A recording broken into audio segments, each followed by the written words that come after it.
So the question we decided to answer for our group project is, why does Randolph Miller represent America? We decided to pick this question because we really liked the idea of it and we thought it would be a really fun video to film. But also we got to see how Randolph represents America. Him being only 9 years old, he has a different perspective on America than the typical American adult. There are many stereotypes about America and we wanted to dive into that. So we hope you enjoy the video and we hope we make you laugh, and I hope you give us an A. So, adding to all that I've said already, I wanted to make sure we talk about kind of what's happening in the video. So first thing you're going to see is us answering the question, so how does Randolph represent America? So we're going to be diving into that with 5 points, and then we are diving into Christian worldviews. We're going to be seeing 3 areas in the Bible that the book Daisy Miller goes towards Christian worldviews. But also we're going to be going into 3 ways that it goes against Christian worldviews. And the last thing you're going to be seeing is our heart for ministry. And so basically what that is the 3 of us sat down and talked about what we got out of the book and how it will affect our ministry. So again, we hope you enjoy the video, and Randolph is patriotic. You know, I was talking with someone the other day and we were talking about which country was the most liked country. And together we decided that Canada was the best liked country. Pardon? Oh no, I just can't agree with you. I mean, that's not possible. Absolute rubbish. What do you mean? Canadians are super nice. We apologize for everything. I mean, I bumped into a chair the other day and I said I was sorry.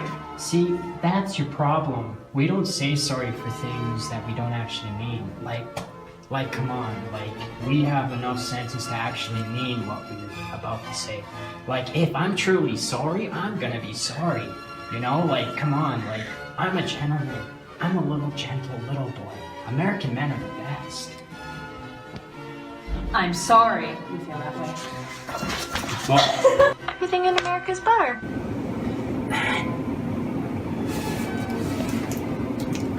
I just can't think. I'm about to cry. I just want some candy so bad. I just can't live without it. It's the very air I breathe, the air I breathe. I just can't live without it. Oh, what a song moment. You know what? I got you. Got some candy? No! What I mean is I can't get any candy here, any American candy. American candy is the best candy. Oh. Nothing else can top it. None of this Italian candy it's just garbage. It's garbage. It doesn't even rot in my teeth, you know? Oh man, American candy is the best candy. That stuff really gets your teeth going. I guess I see what you're saying. No, well, Randolph is ignorant to the world. This scenery is so beautiful. I can't get enough of it. And this castle that we just saw, mind-blowing. What's to look at? It's just bricks on top of bricks. Come on, you know, it's just absurd. Are you kidding me? What is going on with you? I don't know. I don't want to go to Italy. I want to go to America. We've been here for weeks. We've been seeing all this amazing scenery. We've talked and met so many other people. And after all that, you just want to go back home?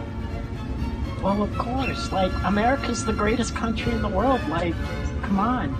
If I don't go back to America, who's gonna make America great again? Americans, they just stay in America. Did you see Daisy today? She seems a little off. I know. I mean, she is a little off. Who could stay here anyway? What?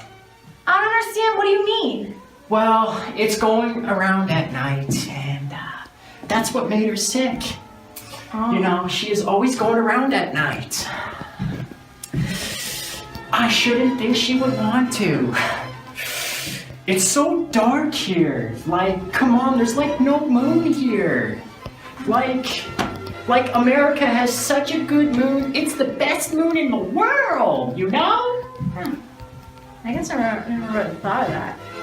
I guess I didn't think America was that great anyway. Well, Of course not. America's just the best country in the world. You know, gotta make America great All again. Americans are rich. Man, oh man, can you imagine just how much this castle would cost? That is a lot. That's like millions. Millions. Are you kidding? That's a lot of money. No, it's not. Yes, it is. I don't think so. Why? Well, you know, my father, he's got a big business. My father's rich, you bet. I guess that makes sense why you don't think it's a lot of money. Of course. You're still wrong though. Well, that's why America's great again. You got any candy, man? I really want some candy. I just won't stop asking you. Like, give me some candy. Like, please give me some candy. I said my manners. Like, come on, just give me some candy. Like, I'll stop asking you. Just give me some candy. I said my manners. No. Randolph, you cannot have any candy. That's unhealthy. The amount of candy you eat. Do you want to become fat like a snowman? Well, I've always wanted to become a snowman. Why are you so weird? Well, it's what I always do. That's part of me. Besides, gluttony is a sin. Because Randolph, Proverbs 23, verse 2, Oh, a Bible thumper. and put a knife to thy throat, if thou be a man given to appetite. Preach it, sister. I want candy. I want candy. Like, I can't get any candy here. That's because American candy is the best candy. You know that? It's the best candy in the whole wide world. Like, gee willikers. You know, you're such a little brat. You know, you're very prideful. Pride is a bad thing. Well, you know what? It's the truth doesn't care about your feelings. Because American candy is the best candy in the whole wide world. Really now. Yeah. Oh, Philippians 2, verse 3. Let nothing be done through strife or vainglory, but in lowliness of mind. Let each esteem other. What? Oh my gosh. That makes no sense. Just say it. Let nothing be done through strife or vainglory, but in lowliness of mind, let each esteem other better than themselves. Oh. Well, you know, I feel humble already. Treat others as you want to be treated.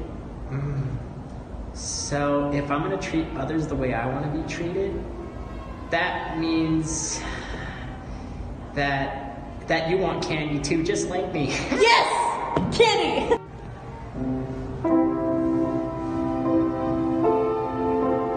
Wait. Did you hear Randolph to sleep? No, he won't listen to me. You know how he is, Daisy.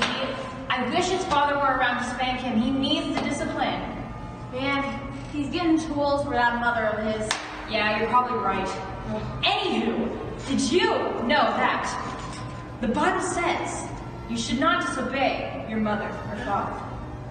Ephesians 6, verses 1 to 3 says, Children, obey your parents in the Lord, for this is right.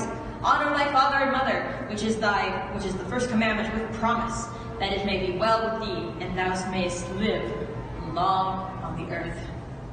I love candy!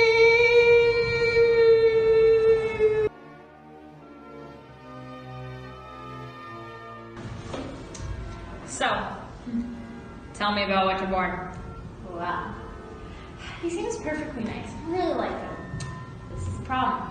I don't think his aunt likes me very much. He always goes back to get advice from her. You know, it's good that he has someone to confide in, because as Christians, we are taught that we should find a mentor to help us walk through this journey with Christ.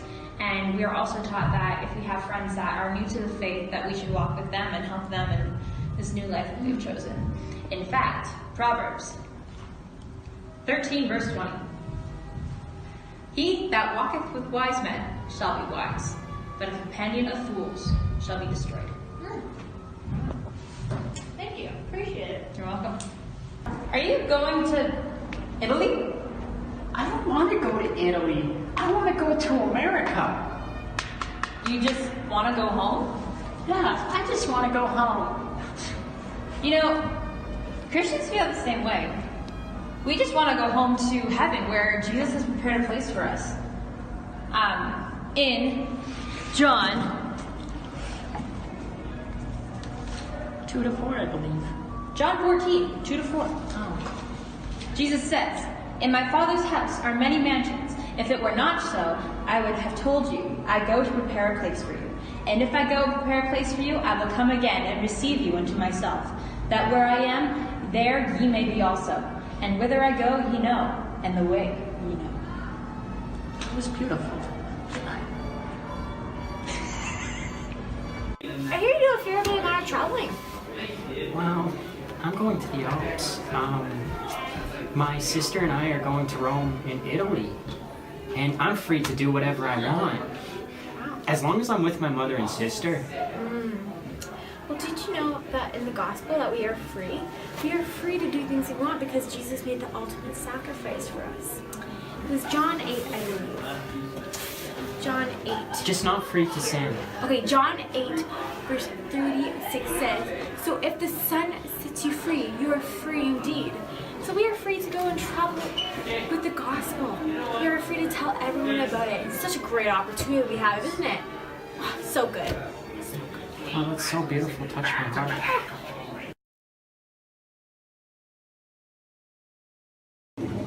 So this next segment we're going to be working on is how reading the book Daisy Miller affects your ministry. For me personally, what I notice is it's how you present yourself.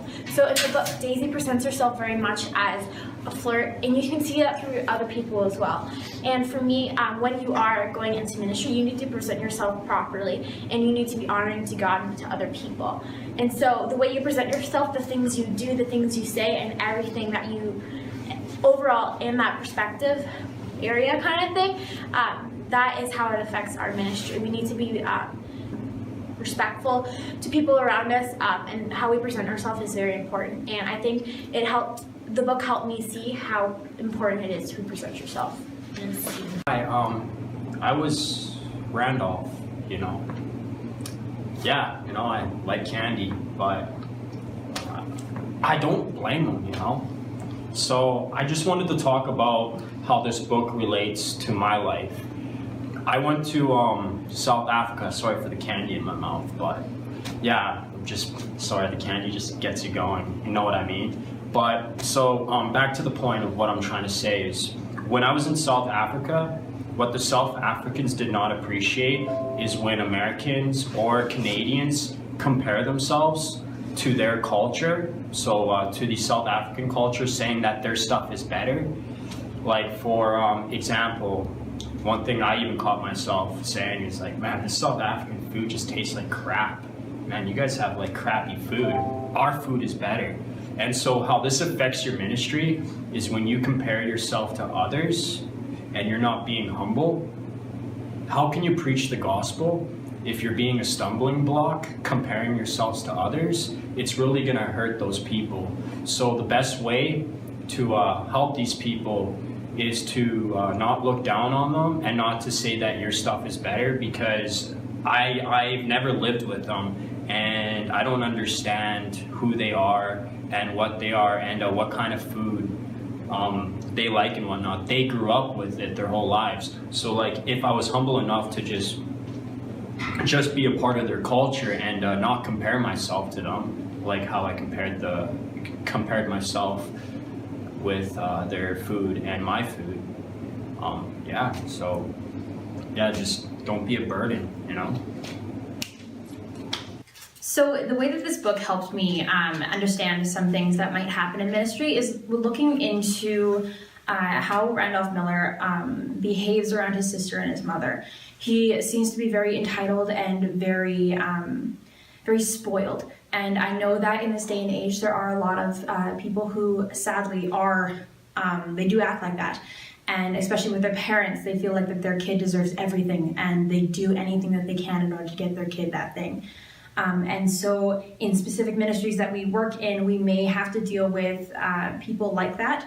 And it just gives us a better understanding of how they act and how their minds might work. All right, Thoughts, we hope you enjoyed our video. And I hope you enjoyed seeing Jesse be Randolph, because it was really funny. And do you have something to say, Randolph? Yeah, I just wanted to apologize for saying that South African food tasted like crap.